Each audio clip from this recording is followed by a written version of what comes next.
I have been making next semester's daily quests. And I'm doing something a little different, so I thought I would share that with you. Um, I'm finishing up October and moving into November, and I just want to show you this workflow. So this post has been published, and I'm going to clone it so we can get October 31st, which is a Thursday. And I'm using these short names. Geez, if I could type.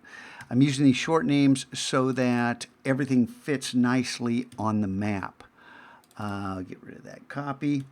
And then this year I'm using the timer and due date so that this is due on the day that it's assigned, or you lose 50%. And that, I feel is reasonable.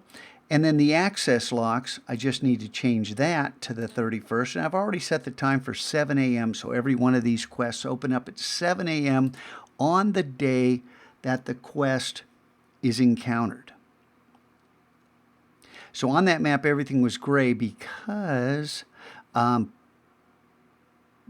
we haven't reached the date at which they're available. So now we're in a new month. I'm going to go ahead and clone this, and we're on Thursday, October 31st. So on Friday,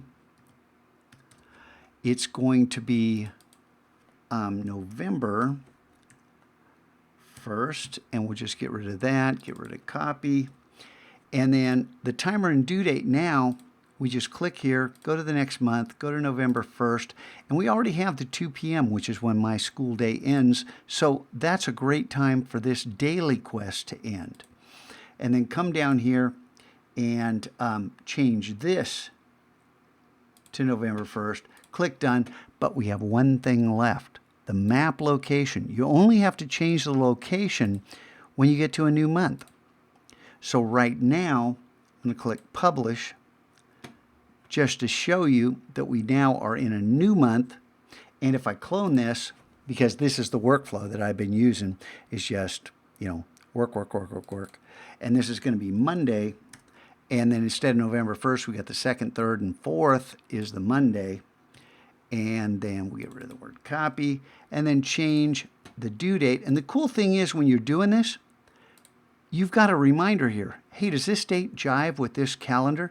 So even though this gets, a little complicated as you're moving through it, I guess it's complicated. I kind of dig doing this. I like the flow.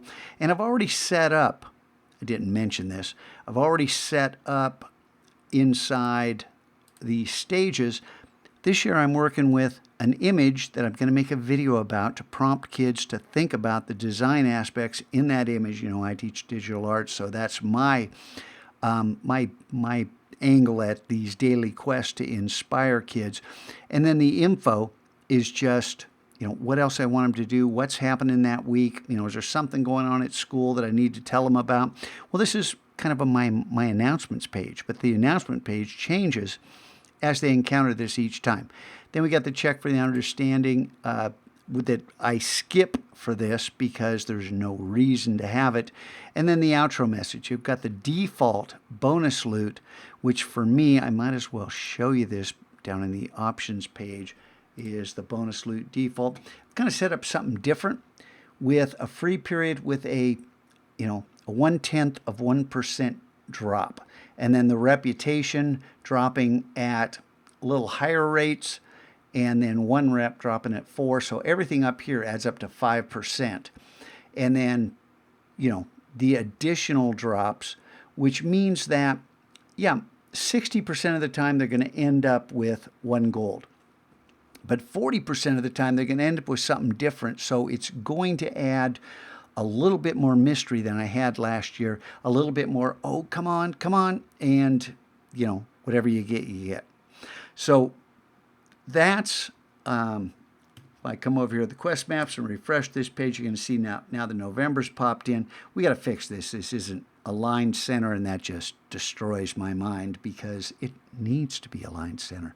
But anyway, a quick and easy way to set up a template for you to add content each day so that when kids walk in the room, They have something to do. They don't need to wait for you. They don't need to wait on anybody else.